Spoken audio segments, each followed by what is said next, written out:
আমি খেলতে পারি না, বসতেও পারি না, আমার অনেক কষ্ট হয়। যে বয়সে আর 10টা শিশু হেসে খেলে দিন পার করে, সেই বয়সে বুকে পাহাড় সমান কষ্ট চেপে রেখে কথাগুলো বলছিল বিরল রোগে আক্রান্ত 7 বছরের ছোট্ট শিশু মুবাশিরা। বসতে পারি না, জ্বর আসে, শরীর খারাপ হয়, খাবার রুচি থাকে না, সবার মতো বাঁচতে চাই। জামালপুরের দেওয়ানগঞ্জ পৌরসভার বড়বাড়ির 7 বছরের শিশু মুবাশিরা মুস্তারিন বিরল এক রোগে আক্রান্ত হয়ে মানবেতর জীবনযাপন করছে। জন্মের মাত্র 20 দিন পর থেকেই তার মুখ ও শরীরের বিভিন্ন স্থানে লাল লাল জখমের মতো দাগ দেখা যায়। প্রথম অবস্থায় দীর্ঘদিন চিকিৎসা করেও চিকিৎসকরা নির্দিষ্ট রোগ শনাক্ত করতে পারেননি। মাঝে মাঝে কষ্ট হয় যে মুবাশিরা সবার মতো চলাফেরা করতে পারে না, বসতে পারে না, তখন একটা মন খারাপ হয়, ওর সবসময় শরীর খারাপ হয়, জ্বর আসে।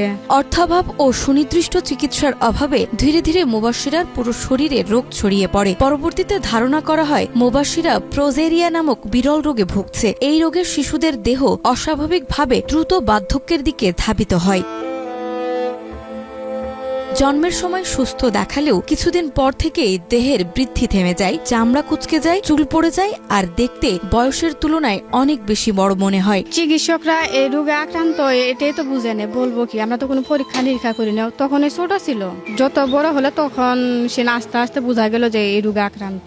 বিশ্বজুড়ে এই রোগ অত্যন্ত বিরল। প্রায় 4 কোটি নবজাতকের মধ্যে মাত্র একজন এই রোগে আক্রান্ত হয় এবং জন্মের 1 বছরের মধ্যেই দেখা দেয় এই রোগ। এখনো এর নিরাময়ের কোনো পূর্ণাঙ্গ চিকিৎসা নেই। তাই মুবাশিরা বাঁচবে কিনা সেই অনিশ্চয়তায় দিন কাটছে পুরো পরিবার ও এলাকাবাসীর। আমি ওর সাথে খেলতে চাই কিন্তু পারি না। এই বাচ্চার জন্য বহুত টাকা পয়সা খরচ করলো বাপ মায়ে, অনেক পরিশ্রমও করছে, কিন্তু এখন তার অবস্থা ভালো না, করতে পারতেছে না। মুবাশিরার বয়স মাত্র 7 বছর। এই বয়সে অন্যান্য শিশুদের মতো হাসি খুশি জীবন কাটানোর কথা থাকলেও মুবাশিরা দিন কাটাচ্ছে যন্ত্রণা ও কষ্টের মধ্যে। পরিবার ও এলাকাবাসীর মতে এখন দোয়া আর সাহায্যই একমাত্র পথ, যা কিনা ফিরিয়ে দিতে পারে মুবাশিরার শৈশব।